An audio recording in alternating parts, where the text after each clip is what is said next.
దేవుని ప్రేమించి దేవుని ఆరాధించుటకు చేరువచ్చిన దేవుని పిల్లలైన మీ అందరికీ ప్రభు పేరట నా వందనాలు తెలియజేస్తున్నానండి. మరి దేవుడు చక్కటి ఆరోగ్యాన్ని, చక్కటి జీవితాన్ని ఇచ్చారు కనుక మరి దేవునికి ఇష్టంగా మనందరం బ్రతకటకు మరి మన మనస్సులు, మన తనువు సమస్తము కూడా మరి మనం సిద్ధపరచుకుని దేవుని మాటలు విందాం. ఈరోజు మనం వినేటువంటి ఒక అంశం ఏంటంటే, ఒకరి పట్ల ఒకరు ఎలా ఉండాలి అని దేవుడు తెలియపరిచారు. మనం కొంచెం విన్నాం, ఇప్పుడు దాన్ని కొంచెం ముందు కొనసాగించుకుందాం. ఒకరి పట్ల ఒకరు ఎలా ఉండాలి అని తండ్రి అయిన దేవుడు మన పట్ల ఆశపడుతున్నాడో కొన్ని నిమిషాలు మనం దేవుని మాటలు విందాం. లోకంలోకి వెళ్ళి అడిగితే ఎలా ఉండాలి అని బడిలోకి వెళ్ళి అడిగితే బడి ఏం చెప్పింది అని మనం ఆలోచిస్తేనండి, మనం చిన్నప్పుడు బడిలో చదువుకున్నప్పుడు ఒక శ్లోకం చదువుతాం, ప్రతిష్ఠ చేస్తాం. భారతీయులందరూ నా సహోదరులే అని చేస్తామా లేదా? అలా చేసినప్పుడు అందరూ కూడా అలాగే ఉంటామా? అందరూ కలిసిమెలిసి ఉండాలని ఆలోచిస్తామా? ఉండరండి. చేయటకు మట్టుగా చేస్తాం, కానీ ఎవరో కూడా అందరూ సహోదర భావంతో కలిసి ఉంటాకి ఎవరో కూడా ఇష్టపడరు. మళ్ళీ సమాజంలోకి, లోకంలోకి వచ్చేటప్పటికి ఒక నాయకుడు అంటే మనకు చాలా ఇష్టం. ఎవరైనా మహనీయుడు గాంధీ గారు కదా, గాంధీ గారు అంటే ఇష్టం. అంటే మన చిన్నప్పుడు బడిలో చదివినప్పుడు ఎలా కలిసి ఉండాలరా అని అంటే, ఇదిగో మీరందరూ సహోదరులు అని ప్రతిష్ఠ చేయించారు మన చేత. అలాగెవరో కూడా కలిసి ఉండరు. సమాజంలోకి వచ్చి కొన్ని పెద్ద నాయకులు మాట్లాడిన మాట మనం ఏంటి అని అంటే, వాళ్ళంటే మనకు చాలా ఇష్టం. గాంధీ గారు అంటే, అవును కదా, గాంధీ గారు అంటే చాలా ఇష్టం. కానీ గాంధీ గారు చెప్పిన మాటలు అంటే ఇష్టమా? అందరికీ చెప్పిన మాటలు అంటే ఇష్టమా? ఆయన బ్రాందీ ఉండకూడదు అని చెప్పాడు ఆయన. కానీ గాంధీ గారు నిత్యనే కానీ బ్రాందీ షాపులో బీర్ రావట్లేదు. వస్తుందా? ఇప్పుడు గాంధీ గారి మాట విన్నారా? గాంధీ గారు అంటే ఇష్టం, కానీ గాంధీ గారు మాటలంటే ఇష్టం కాదు. బడిలో చెప్పిన శ్లోకం ఇష్టం, కానీ దాని ప్రకారంగా నడవరు.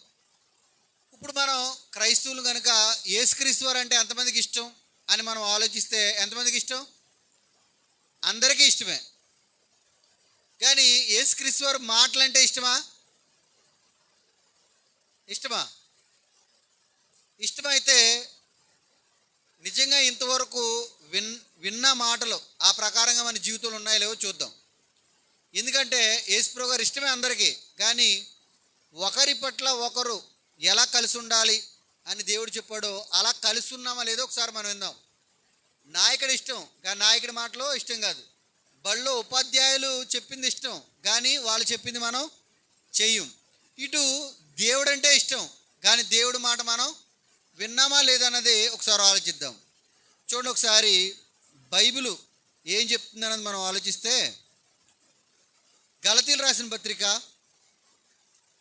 5వ అధ్యాయము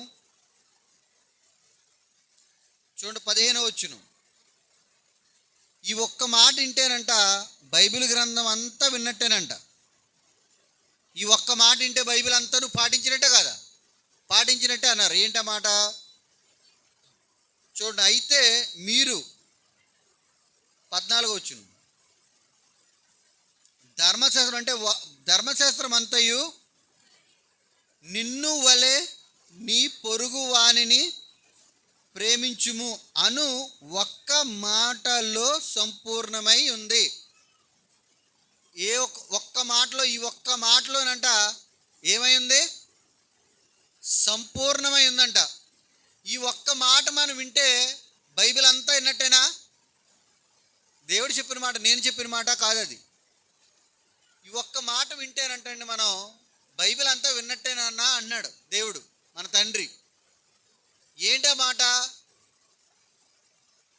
నిన్ను వలె నీ పొరుగువారు. నేను అంటాను, మనం పొరుగువారిని ప్రేమిస్తామా ప్రేమించమా? బాగా గమనించాలి ఇక్కడ. పొరుగువారిని ప్రేమిస్తున్నామా ప్రేమించట్లేదంటే, నాకు తెలిసినంత మట్టికి అందరూ మన ఇంట్లో వాళ్ళని ప్రేమించుకుంటాం, స్నేహితుల్ని ప్రేమించుకుంటాం, కుటుంబీకుల్ని ప్రేమించుకుంటాం, అందరినీ ప్రేమిస్తాం. కానీ ఎలా ప్రేమిస్తాం? నువ్వు అనుకున్నట్టుగా ప్రేమిస్తావా?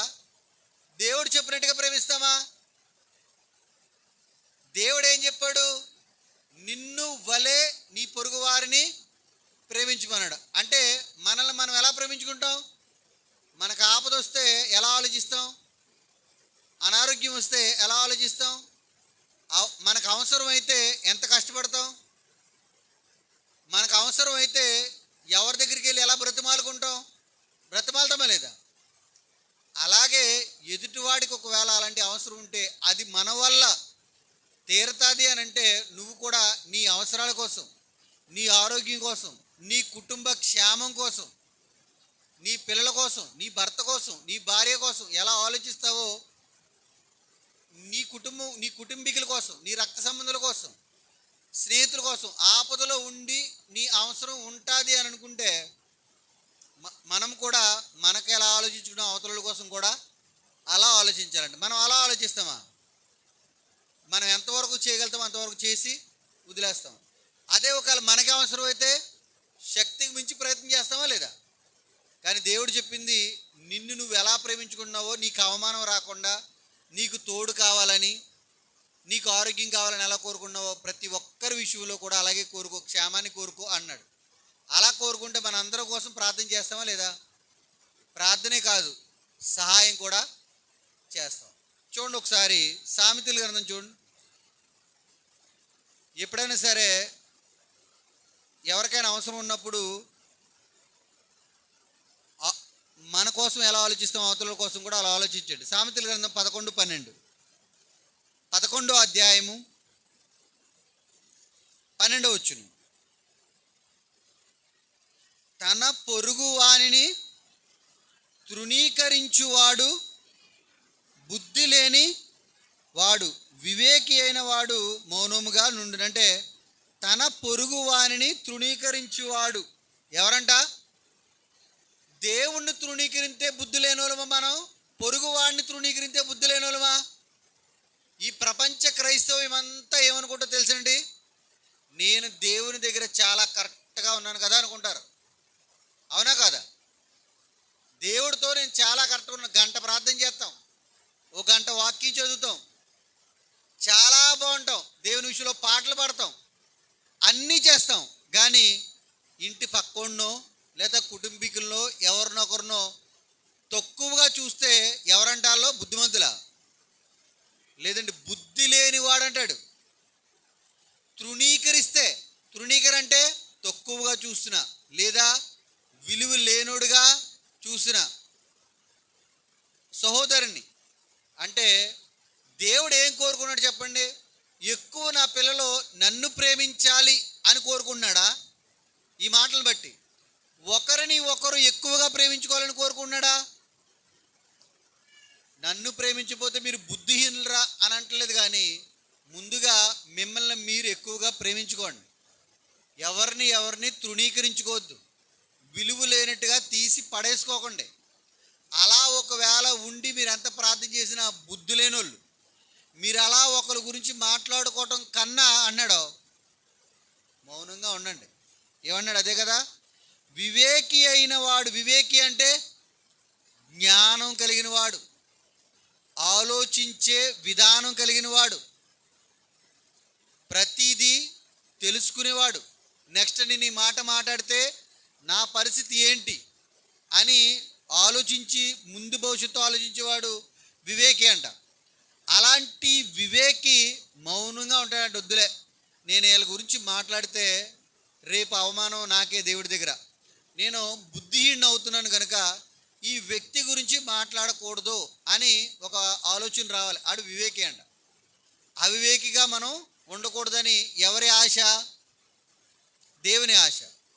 అంటే ఒకరినొకరు ప్రేమించుకోండి. నిన్ను నువ్వెలా ప్రేమించుకున్నావు ప్రేమించు, అలాగే ఎవరిని తృణీకరించుకో. తృణీకరిస్తే నువ్వు బుద్ధిహీనుడు అనడా లేదా? చూడండి, మరొక మాట మనం చూద్దాం. ఎలా ఉండాలో, సంఘంలో ఎలా ఉండాలో చెప్తున్నాడు. రోమీలు రాసిన పత్రిక 15వ అధ్యాయము. ఎలా ఉండాలో దేవుడు సంఘమైన మనం ఒకరి పట్ల ఒకరు ఇంకా బాగా మనం ఆలోచిస్తేనండి, అసలు సేవకుడు అంటే పెద్దలకు పడుతుందా? పెద్దలంటే విశ్వాసులకు పడదు.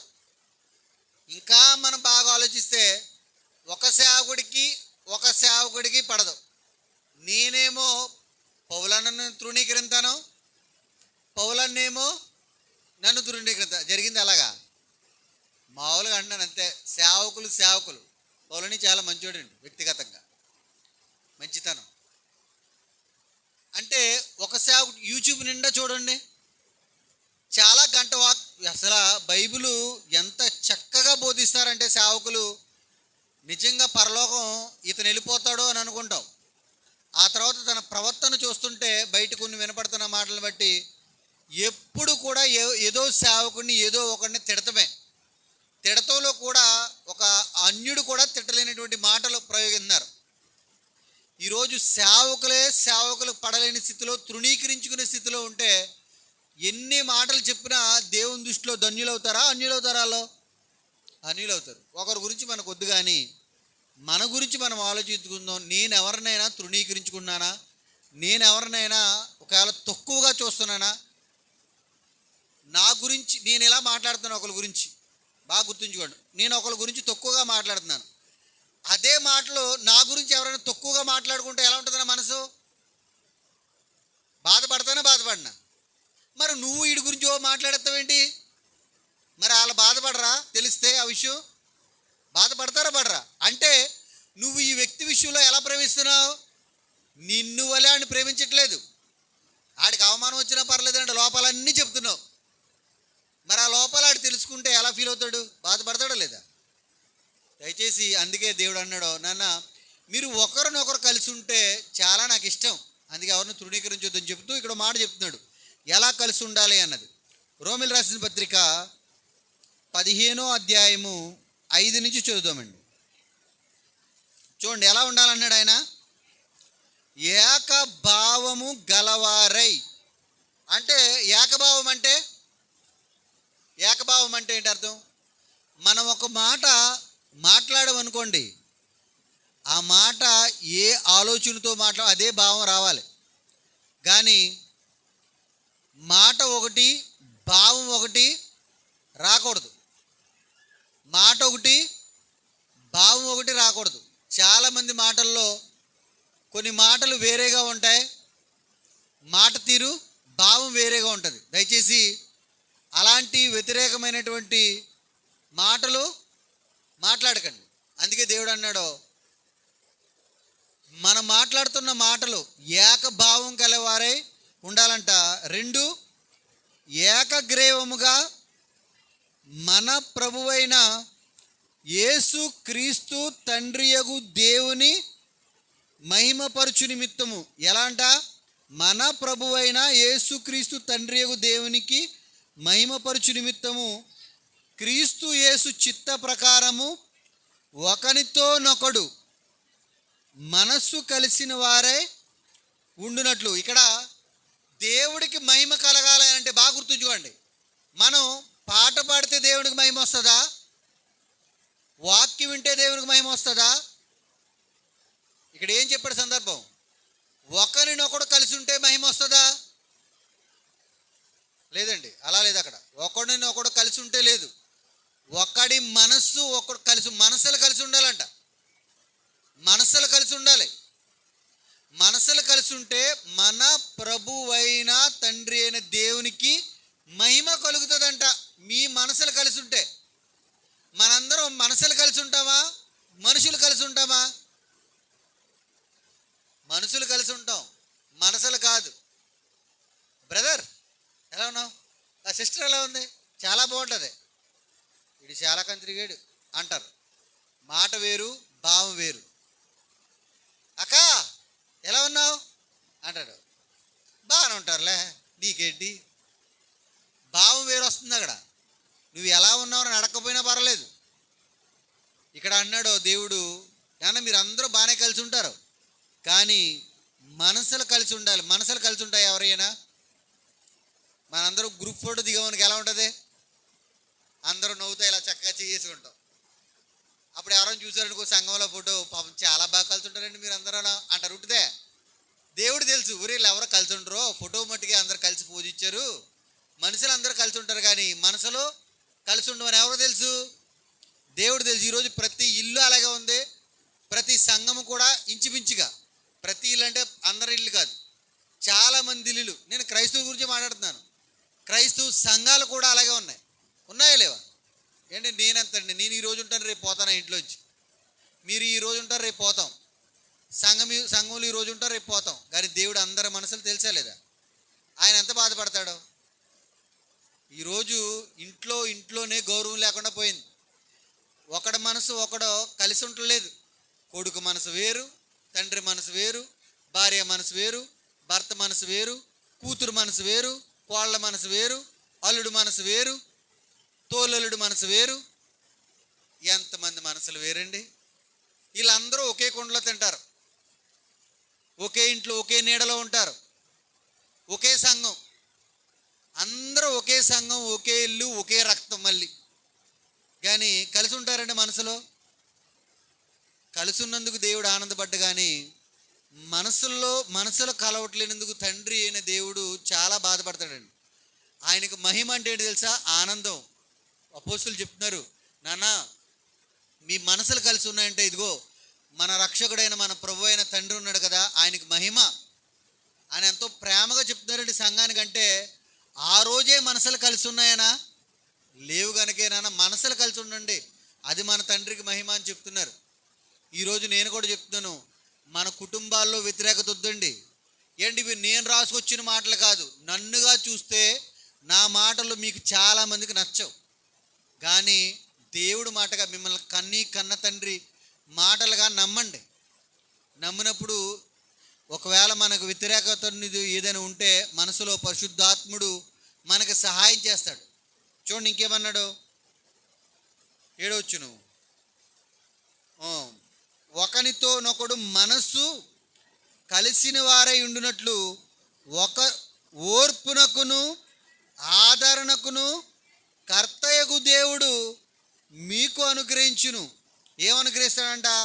ఆయనకి ఏముందంట? దేవుడికి ఇక్కడ చెప్తున్నాడు, దేవుడికి ఏముంది? యేసుక్రీస్తు వారికి ఏముంది?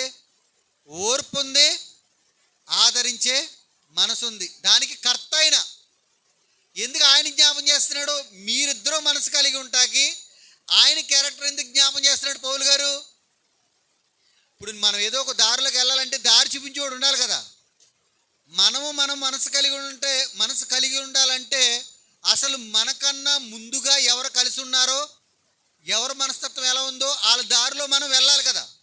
అందుకే చెప్తూ ఇదిగో మన దేవునికి ఓర్పు ఉంది, ఆదరణించే దేవుడు, ఆదరణకర్త అని చెప్తూ ఇక్కడ మాట గుర్తు చేస్తున్నాడు. మీకు దేవుడు మీకు అనుగ్రహించును గాక అని చెప్తే అలాంటి మనసు మీకు కూడా అనుగ్రహిస్తాడు. అలాంటి ఓర్పు, అలాంటి ఆదరించే మనసు మీకు అనుగ్రహిస్తాడని చెబుతూ ఇక్కడ మాట గుర్తు చేస్తున్నాడు.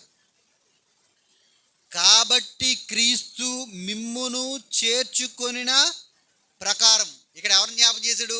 దేవుడిని జ్ఞాపం చేశాడు, క్రీస్తుని జ్ఞాపం చేస్తున్నాడు. మళ్ళీ ఏంటి? ఇదిగో క్రీస్తు మిమ్ములను చేర్చుకొనినట్లు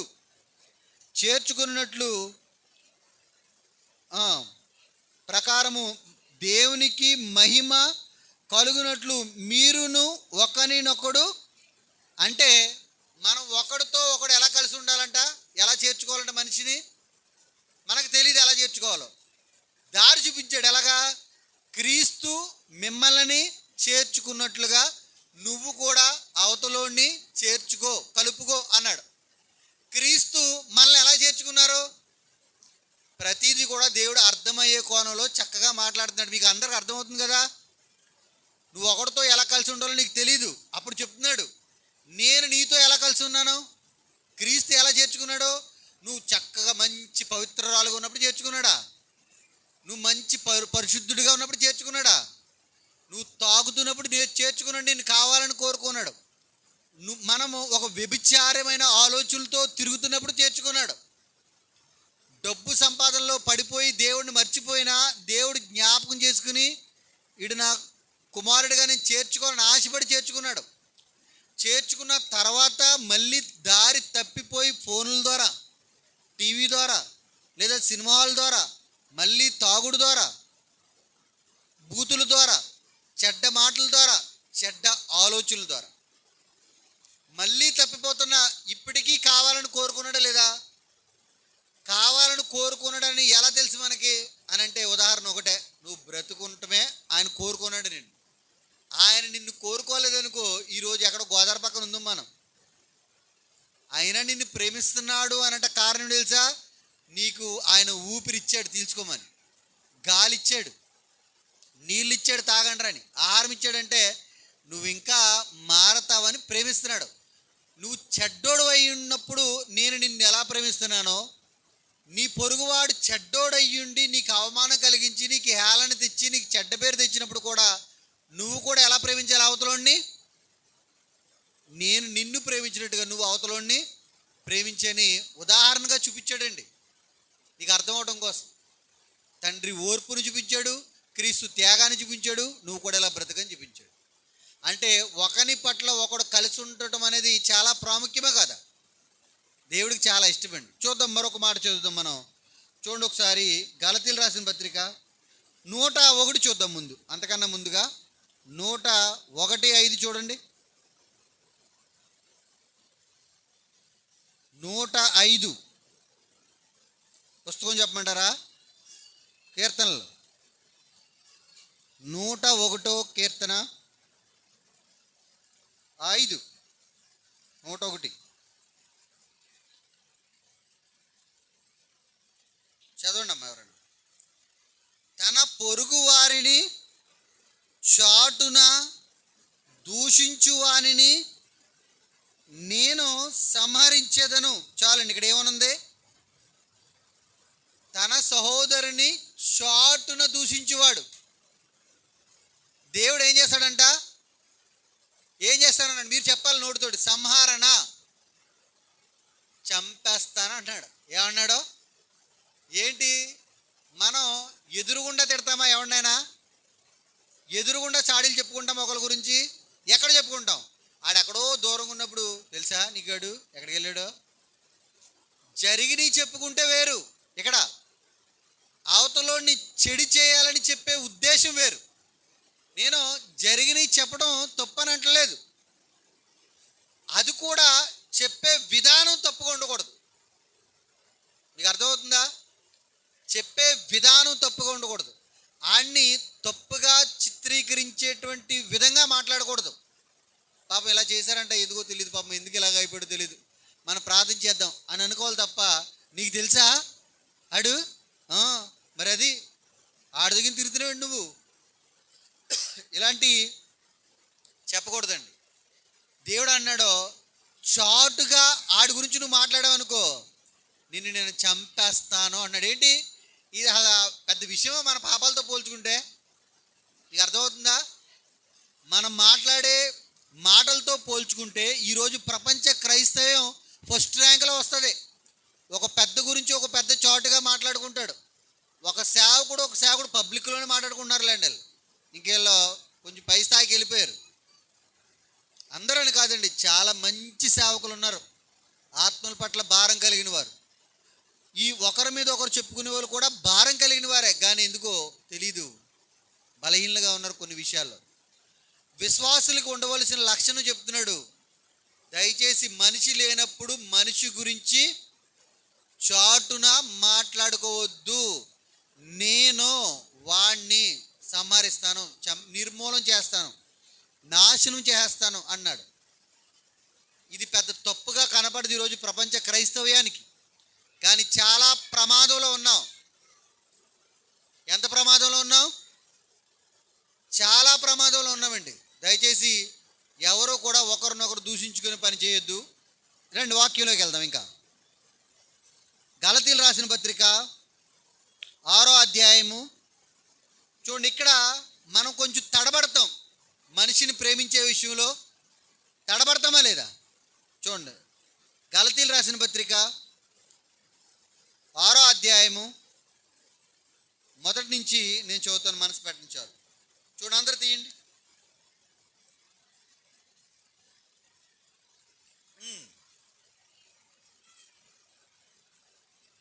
సహోదరులారా, ఒకడు ఏదైనా తప్పిదములో పడిపోయాడు, సినిమాలకు వెళ్ళటమో, తాగటమో, లేదా అప్పులు పాలైపోవడమో, లేదా ఏదైనా బలహీనమైపోయాడు, అనారోగ్య పాలైపోయాడు, ఏదైనా సమస్యలో పడిపోయాడు. అక్కడ ఏమన్నాడు? సహోదరులారా, ఏ తప్పిదమైనా పర్వాలేదు, ఏదైనా అనుకోండి మీరు, ఆడ ఆర్థికంగా కానివ్వండి, లేదా పాపం అనండి, ఏదైనా మొత్తానికి దేవుడికి దూరమయ్యే పరిస్థితి, సమాజానికి దూరమయ్యే పరిస్థితి, ఒక ఒంటరిగా జీవించే పరిస్థితికి వెళ్ళిపోయాడు, ఏకాకిలాగా. అలాంటి వాడిని వదిలేకండి అని చెప్తూ చూడండి ఏమన్నాడు. ఏ తప్పిదములోనైనాను చిక్కుకొనిన ఎడల, ఇదిగో మీరెవరో ఆత్మ సంబంధులైన మీలో ప్రతివాడు తానును శోధింపబడుదునేమో అని తన విషయమై చూచుకొనుచు. అంటే ఇక్కడ చూచుకోమన్నాడా?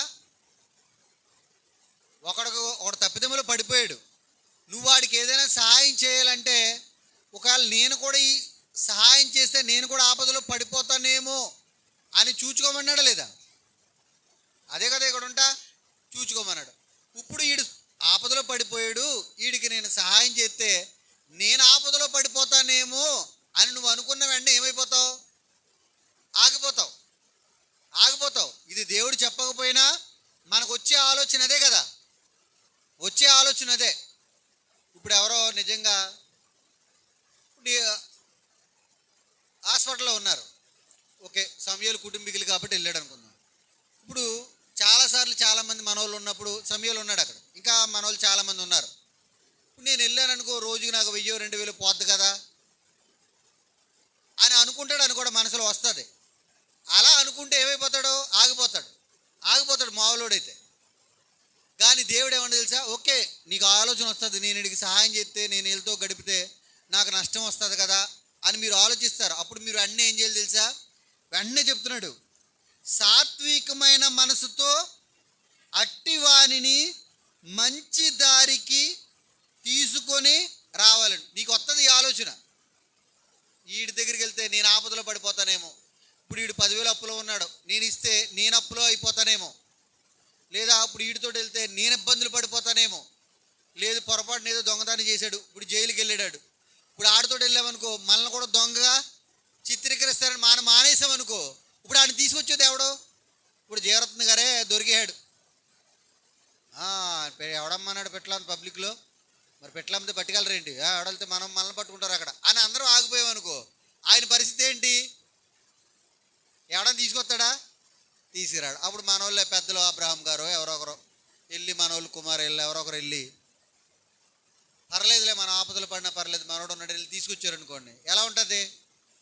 అది మంచి మనసు. నాన్న, మీరు ఏదో ఆపదలో పడతారని వదిలేయకండి, మంచి మనసు కలిగి ఉండండి, ఆపదలో నుంచి తప్పించండి. అలాగే వదిలేసామనుకో, రేపన్నారు సంఘానికి వస్తాడు ఆయన? వస్తాడా? సంఘమే నన్ను వదిలేసింది, ఇంకా వాళ్ళే ఫైన్ వేసుకుని 10 రోజుల తర్వాత ఇంకా అన్నం పెట్టలేక పంపించారు జీరత్నంకి, ఇంకెప్పుడు చేయకిరాని ఏదో ఉన్న బండి లాక్కుని. అప్పుడు జీరత్నం గుడికొస్తాడా? ఎవరినైనా పలకరింతాడా? నాకు తెలిసిన మటుకు ఎవడో పలకరించాడు. ఎందుకని? ఎవడో ఉపయోగపడలేదు కదా అని. మనం ఆపదలో పడతామని తెలిసినా, మనకు అవమానం తెలిసినా అందరూ తలకో వేసి నేను విడిపించుకొచ్చాం. రేపన్న రోజు ఎలా ఉంటాడో? సంఘానికి వస్తాడో, మనతో ఉంటాడు. ఒకటి కాపాడు అవుతాం అమ్మా. అదే అన్నాడు, మీరు ఆపదలో పడతారంటే ఆగిపోకుండా మంచి మనసు కలిగి వాడిని ఆపదలో నుంచి విడిపించండి అని చెబుతూ, దీనికి కూడా మనం చేయమేమని ఒక విషయాన్ని మనకు చూపిస్తాడు. చూడండి, ఒకని భారము ఒకడు భరించి ఇలాగూ క్రీస్తు నియమమును పూర్తిగా నెరవేర్చుడి. ఇక్కడ ఏమన్నాడు?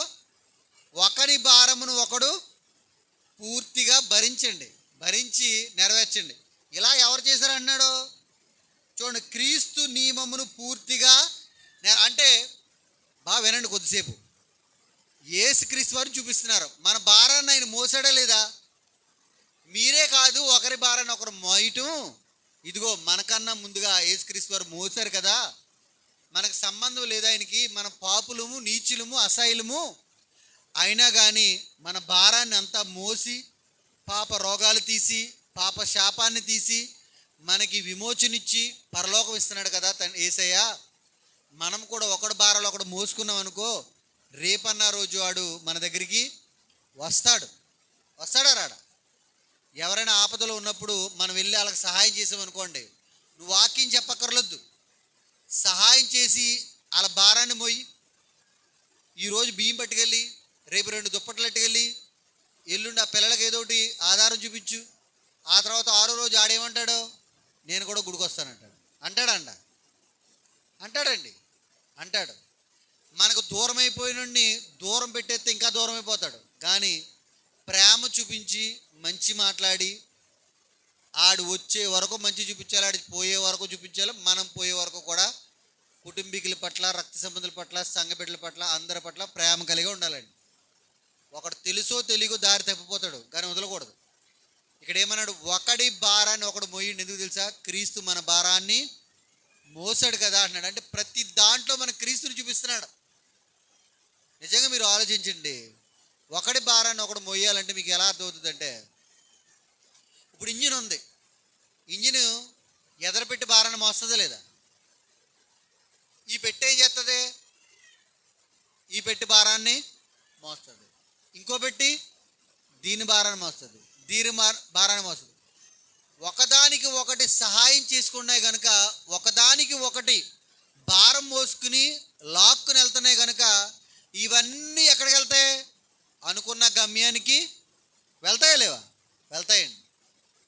అలాగే మనము కూడా సంఘంలో ఒకరినొకరు సహాయం చేసుకుంటే అందరం ఎక్కడికి వెళ్తాం? మనము కూడా గమ్యానికి వెళ్తాం. దయచేసి గమనించండి. నేను వీడికి సహాయం చేస్తే నేను ఆపదలో పడతాను అనుకుంటే ఎవ్వరము కూడా ఒకరినొకరు సహాయం చేసుకునే మనస్తత్వం రాదండి. ఓన్లీ క్రైస్తవులకే ఉండేటువంటి మనస్తత్వం కాదు ఇది. అన్యజనులకు కూడా సహాయం చేసే మనస్తత్వం ఉంది, కానీ వాళ్ళ సహాయానికి హద్దు ఉంటుంది. క్రైస్తవుడు చేసే సహాయానికి హద్దు ఉండకూడదు, ఎంతో మించి ఇవ్వాలి. ఎందుకంటే ప్రారంభ క్రైస్తవులు ఎలా ఇచ్చారు? చరస్థరాస్తులు అమ్మేసి సేవకుడికి ఇచ్చారా? సంఘానికి ఇచ్చారు. సంఘం ఏం చేసింది? ఒకరినొకరు పంచుకున్నారు. ఆపదలో ఉన్నవాడికి, మరి ఆడికి పాపం లేదు, ఆడికి లేదు, ఆడికి ఇది లేదు, ఆడికి 4 చీరలు ఇవ్వండి, వీళ్ళకి 4 దుప్పట్లు ఇవ్వండి, వీళ్ళకి 4 బస్తాలు ఇవ్వండి అని పంచిపెట్టారండి లేనోళ్ళకి. ఒకరి భారాన్ని ఒకరు మోసుకున్నారు లేదా? దయచేసి మనము కూడా అటువంటి స్థితిలో ఉండాలని సంఘం కోరుకుంటున్నాడు దేవుడు. దయచేసి మనందరం కూడా అట్టి రీతిగా ఉండాలండి. ఎందుకంటే ఒక చైన్ లింక్ కలిసి ఉంటేనే చక్కగా ప్రయాణం చేస్తుంది. ఒక్క లింక్ తెగిపోయిందా మొత్తం ఆగిపోయే పరిస్థితి వస్తుంది. మనలో ఎవరికైనా సహాయం చేసే మనసు లేదనుకో, ఆడికి వేస్ట్ ఎంత చేసినా అనేకాడికి వచ్చిందంటే ఆడి చేయకపోగా ఆడి మనస్తత్వాన్ని బట్టి ఎవడాగిపోతాడో? నేను ఆగిపోతాను. నేను ఆగిపోవడం వల్ల ఎవడాగిపోతాడో? పక్కోడు ఆగిపోతాడు. దయచేసి అందుకే అందరము కూడా సహాయం పొందుకున్న తర్వాత కృతజ్ఞత చూపించండి. దయచేసి ఒకరినొకరు భారాలు ఒకరు మనం మోసుకోవడం ప్రయత్నం చేయండి. చూడండి మరొక మాట, 1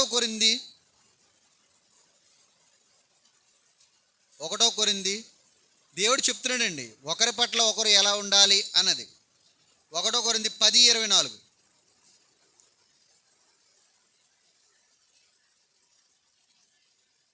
చూడండి ఇక్కడ ఏమన్నాడు, ఎవడును తన కొరకే కాదు ఎదుటివాని కొరకు మేలు చేయ చూచుకొనవలెను. చాలండి. ఇక్కడ ఏముంది? మన కోసం మనల్నే బ్రతకమన్నాడా?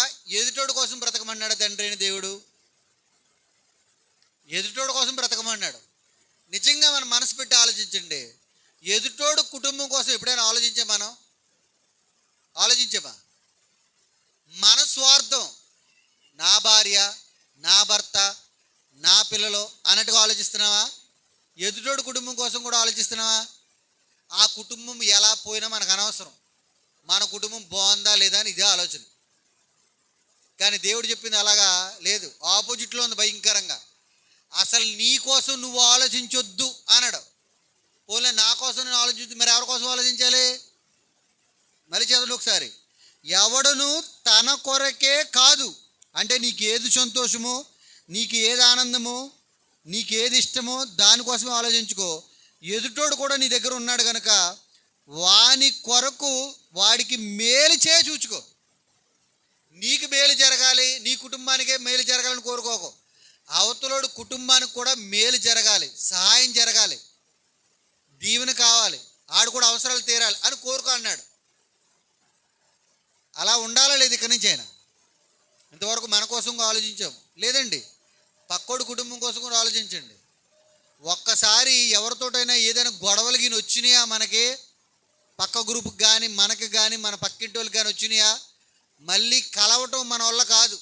నువ్వు వేసే రక్తం టన్నులు తాగేసినా, వేసే రక్తం ఎన్ని కేజీలు తినేసినా నీకు ఆ మనస్తత్వం రాదు.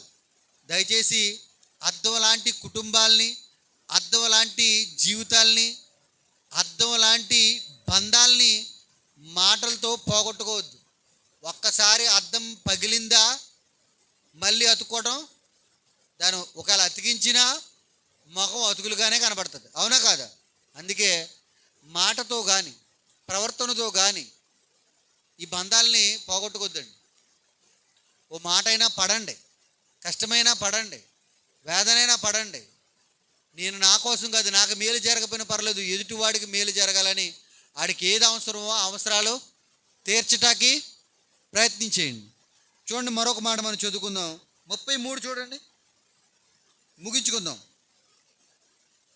ఇలాగూ నేను కూడా స్వప్రయోజనమును కోరక, అంటే నేను కూడా నా స్వప్రయోజనం అంటే నా స్వార్థ బుద్ధి కోరుకోక, స్వార్థ బుద్ధి నేను కోరుకోక అనేకులు రక్షింపబడవలెనని వారి ప్రయోజనము కోరుచున్నాను. అంటే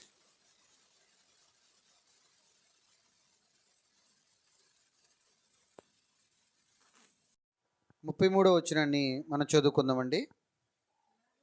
కూడా స్వప్రయోజనమును కోరక అనేకులు రక్షింపబడవలెనని వారి ప్రయోజనము కోరుకొనుచు అన్ని విషయములలో అందరినీ సంతోషపెట్టుచున్నాను. ఆత్మీయులు ఎలా ఉంటారంట? ఆత్మీయులు ఎలా ఉంటారంట? అందరినీ సంతోషపెట్టుటకు అన్ని విషయంలో అందరూ కూడా రక్షించబడాలని నా స్వార్థ బుద్ధి చూసుకోక ఎదుటివాడికి నేను కూడా మేలు. ఎదుటివాడికి ఎందుకు మేలు చేస్తున్నాం మనం? ఇక్కడ పౌలు గారు చెప్తున్నారు సంఘానికి, నేను కూడా స్వప్రయోజనం కోరుకోవట్లేదు, నేను నా సుఖము నా సంతోషము నేను కోరుకోవట్లేదు. ఎదుటోడు రక్షించబడాలని, ఎదుటోడికి మేలు జరగాలని, వాళ్ళు సంతోషంగా ఉండాలని నేను కోరుకుంటూ నా సంతోషాన్ని నేను చంపుకుంటున్నాను, నా స్వప్రయోజనం నా బుద్ధిని నేను చంపుకుంటున్నాను అన్నాడు. అంటే మనం కూడా ఏం చేయాలి చెప్పండి? ఎదుటోడికి ఎందుకు మేలు చూపిస్తున్నాం? ఎదుటోడి పక్కన ఎందుకు ప్రేమ చూపిస్తున్నాం? ఎదుటోడు ఆపదలో ఉన్నప్పుడు ఎందుకు సహాయం చేస్తున్నాం అని అంటే కారణం ఏంటి తెలుసా? వాడు రక్షణలోకి రావాలి, వాడు దేవుని యందు ఆనందించాలి. అన్ని విషయాల్లో కూడా ఆనందంగా వాడు ఉండటానికి మన జీవితాన్ని చంపుకోవాలంట. మనకు అర్థమవుతుందా లేదా? ఎంతమందికి అర్థమవుతుంది? చేతులు ఎత్తకండి. చాలామందికి అర్థమైంది. బాగా గమనించండి. మన స్వార్థం మనం చూసుకుంటే ఎదుటోడు రక్షించబడ్డండి. ఎదుటోడు రక్షించబడాలంటే నీ మనసు చంపుకుని ఆడికి ఏది సంతోషమో వాడు రక్షణలోకి రావాలి, వాడికి మేలు జరగాలి. కారణం ఒకటే, ఆయన రక్షించటానికి ఇవన్నీ కూడా జరగాలి. మరి మన జీవితంలో ఏం జరుగుతుంది చెప్పండి? మన జీవితంలో అలా జరుగుతుందా?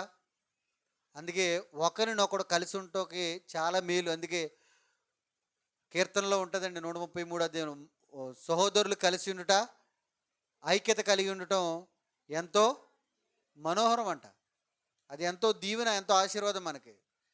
అందుకే మీరు కంటికి కనపడుతున్న ప్రేమించుకోకుండా కంటికి కనపడని నన్ను మీరు ప్రేమిస్తున్నారు అని చెప్పడం అబద్ధం. ఇది అబద్ధం. దయచేసి అందరూ కూడా కలిసి ఉండడానికి ప్రయత్నించేయండి. ఒకరినొకరు ఎలా కలిసి ఉండాలో కన్న తండ్రి మనకి తెలియపరిచాడు. నిజంగా ఇలాగా ఏ సమాజంలో చెప్తారు చెప్పండి? నువ్వు ఆపదలో పడినా పర్లేదు, నీకు సంతోషం లేకపోయినా పర్వాలేదు, నీ స్వార్థం చూసుకోకుండా అవతలోడు మేలు చేయి అని ఎవరు చెప్తారు? బడిలో చెప్తారా? మహనీయులు చెప్తారా? ప్రపంచం చెప్పలేనిది బైబిల్ ఒకటే చెప్తుందండి.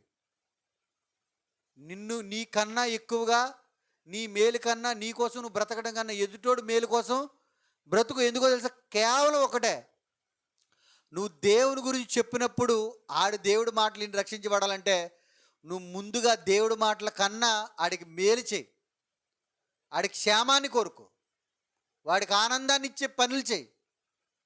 వాడి మీద ఏదైనా కోపం ఉంటే, ఆడికి మన మీద ఏదైనా కోపం ఉంటే ఆ కోపాన్ని చల్లార్చే పనులు చేయి. ఏదైనా బంధాలని కానీ మన పరిస్థితులు కానీ ఎవరిని కూడా ఏం పోగొట్టుకోకండి.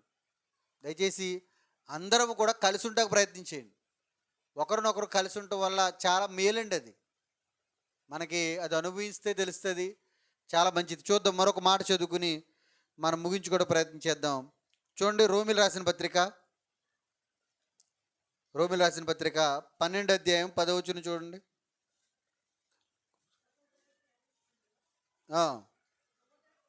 సహోదర ప్రేమ విషయంలో ఒకని యందు ఒకడు అనురాగము గలవారై ఘనత విషయంలో ఒకరినొకడు గొప్పగా ఎంచుకోండి అంట.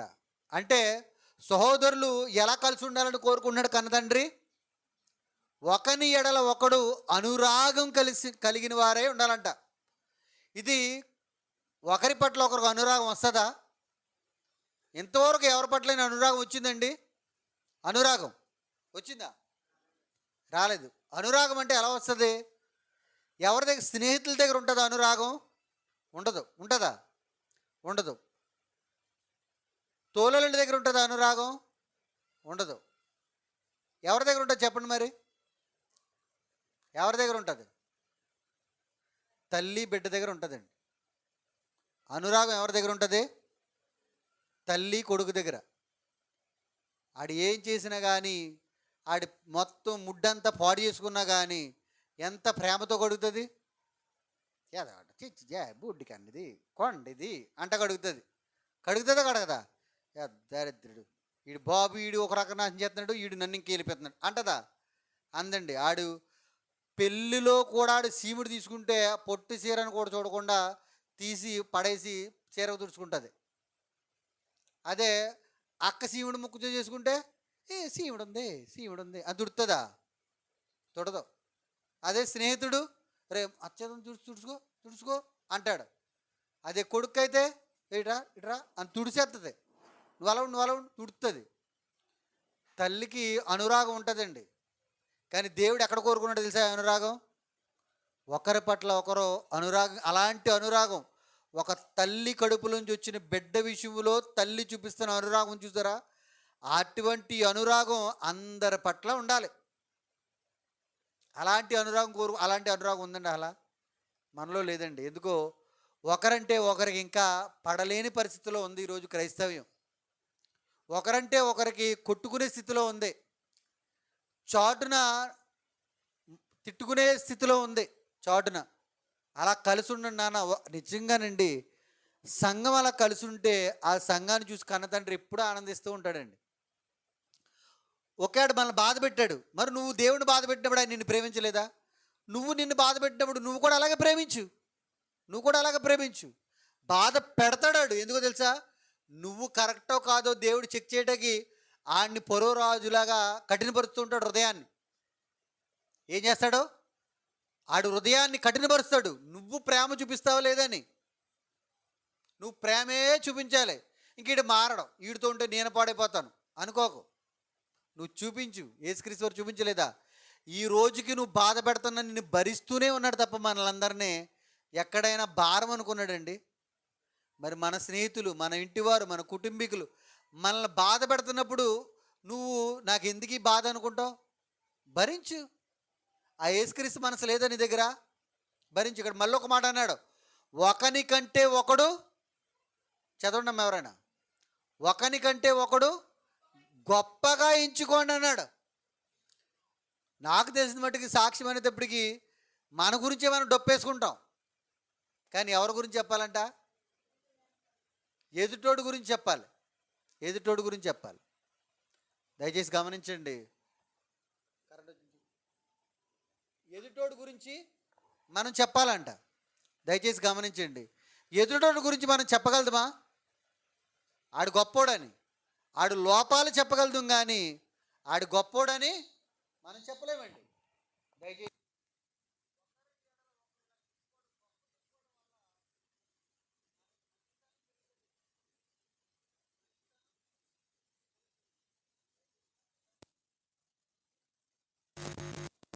ఒకరినొకరు ఘనముగా ఎంచుకోవాలి. ఒకరి పట్ల ఒకరు ఎలా ఉండమన్నట్టు తెలుసా? చూడండి, ఒక్క మాట చదువుకుని మనం ముగించుకుందాం. చూడండి, 1 కొరింథీ 9వ అధ్యాయము, 19వ వచనం చూడండి. 1 కొరింథీ చూడండి, పౌలు గారు చెప్తున్నారు, నేను అందరి విషయము స్వతంత్రుడునై ఉన్నాను. అంటే స్వతంత్రుడై ఉన్నంటే ఏయ్ కుర్చీలతే అంటే తేగలిగే స్వతంత్రం నాకు ఉందా లేదా? అడిగే స్వతంత్రం, ఆ డేక్స్ ఎలట్రా, ఆ స్వతంత్రం నాకు ఉందా లేదా? ఉంది. ఏ బల్లలతే ఉందా లేదా? ఉంది. నేను మీ మీద స్వతంత్రం చేసే హక్కు నాకు ఉంది. అయినను ఎక్కువ మందిని సంపాదించుకొనుటకై అందరికీ నన్ను నేనే దాసునిగా చేసుకొంటిని. మీకు అర్థమవుతుందా మాట? ఇది అర్థమైందా? మనం అందరినీ సంపాదించుకోవాలంటే కూర్చోలేడరా అని అనుకో, నాకు సార్ అప్పగరు అనుకుంటాడు. మన సార్ నా తెస్తున్నాను అంటాడు. ఒకడు అనుకోడు, ఇంకొకడు అనుకుంటాడు కదా. 4 సార్లు అనుకోడు, 5వ సారి అనుకుంటాడు కదా, పెత్తనరా బాబుడు అనుకుంటాడు. నా కుర్చీ నేనే తెచ్చుకున్నాను అనుకో, నాకన్నా ముందు పరిగెట్టుకు వెళ్ళాడు, కుర్చీ తెస్తాడు. వద్దు నేను తెస్తాను కదా అంటాడు. మనం అందరినీ సంపాదించుకోవాలంటే ఎలా బతకమన్నాడు ఇక్కడ? నన్ను నేనే దాసునిగా చేసుకొంటిని. మనం అందరినీ సంపాదించుకోవాలంటే ఆడికన్నా కింద ఉన్నట్టుగానే ఉండాలి తప్ప ఆడికన్నా పై లెవెల్ మెయింటైన్ చేయకూడదు. ఇక్కడ ఏమన్నాడో, పై లెవెల్ మెయింటైన్ చేసే స్థితి నాకు ఉంది. నేను స్వతంత్రుడిని, మీ అందరి పట్ల నేను స్వతంత్రుడిని. అయినా కానీ నేను అలా ఉండలేదు. మీ అందరిని నేను కాపాడుకొనుటకు, మీరందరూ నా మాటలు వినుటకు, మీరందరూ రక్షించబడుటకు నన్ను నేనే దాసునిగా ఎంచుకున్నాడంట. ఒకరినొకడు కలిసి ఉండాలంటే ఎలా ఉండాలంట? మనకంటే ఒకడు గొప్పగా చేయాలి, ఆడికన్నే మనం దాసులుగా ఉండాలి. ఒకడి పట్ల ఒకడు అనురాగం, తల్లి బిడ్డ మీద చూపించే అనురాగం కుటుంబం పట్ల చూపించాలి. నా స్వార్థం కాకుండా ఎదుటివాడి మేలు జరగటం, ఆడి ప్రయోజనం కోసం మన మనసు చంపుకుని బ్రతకాలి. మన కుటుంబం కోసం కన్నా ఎదుటివాడి కోసం బ్రతకాలి. పొరుగువాడి గురించి చెడు చాటును కూడా మాట్లాడకూడదు. మాట్లాడితే దేవుడు మనల్ని సంహరిస్తాడు. ఎన్ని మాటలు ఉన్నాయండి. సహోదరుని ద్రోహి అనకూడదు. మనం భ్రష్టులం అవుతాం, దేవుడు మనల్ని అసహించుకుంటాడని ఉంది. ఒకడి గురించి మాట్లాడవలసి వస్తే మౌనం అయిపో. అది ఒకవేళ నువ్వు మాట్లాడేది అవతలోడికి మామూలుగా చెప్తున్నట్టు ఉన్నా, అది దేవుని దృష్టిలో ఒకవేళ రాసుకునేటట్టు అయితే మాత్రం, నేరం నిరూపించేటట్టు అయితే మాత్రం నువ్వు ప్రాబ్లంలో పడతావు. దయచేసి గమనించండి. ఒకరినొకరు కలిసి ఉండడానికి ప్రయత్నం చేయండి. మనందరం కూడా మరి మాటలతోటి ఒకరినొకరు ఆదరించుకుని ఒకరి పట్ల ఒకరు మరి ప్రేమ కలిగి ఉండాలని మీకు ప్రేమతో తెలియపరుస్తున్నాను. ఎందుకంటే లోకం చెప్పనిదండి బైబిలే చెప్పాలి. లోకం చెప్పేది 1% అయితే దేవుడు చెప్పేది 100%. ఇంకా దేవుడు చెప్పిన తర్వాత ఇంతకన్నా మంచిగా ప్రపంచంలో జ్ఞాని అనుకునేవాడు ఎవడ నోటంట మంచి మాట రాదు. చెప్తే బైబిలే చెప్పాలి. ఇంక మనిషి అన్నవాడు ఎంత మంచోడైనా, ఆడెంత మహనీయుడైనా చెప్పలేడు.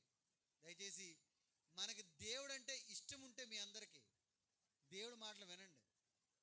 దయచేసి ఒకరి ఎడల ఒకరు ఎలా కలిసి ఉండాలో మనకు అర్థమైంది కనుక ఆడు తప్పుదములో పడితే మనం తప్పుదములో పడిపోతామని వెనకడుగేయొద్దు. సాత్వికుడు మంచి మనసు కలిగి తప్పుదారుల నుంచి తప్పించడానికి ప్రయత్నం చేయండి.